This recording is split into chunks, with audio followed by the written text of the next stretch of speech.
Nasa loob lang, no? Pupulit ko naman yan mga. Ganda ng puti na to. Ano yan mga imported yan. Ganda. Alam mo mga dalaga yan eh. Na pinakain ko na kasi parang ganyang tahimik. Ito naman ang nakaupo dyan. Salit na si kuya. Ganda, no? Ay, mayroon pa dyan mas maganda. Ilalaban nila sa mulyan eh.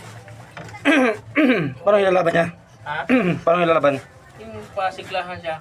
Nakakala mo tao yung parang event din sa may event yung mga yan. Mga mo. Lagi yan. Yan pala. Lagi silang nananalo eh.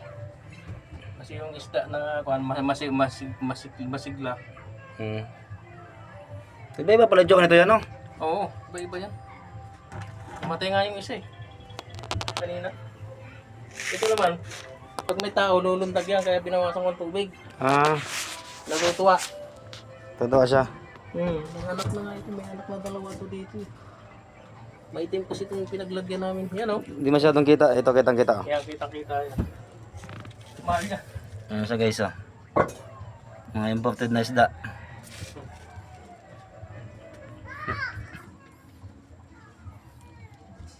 Hindi sila umilalim yan, oh. Hindi.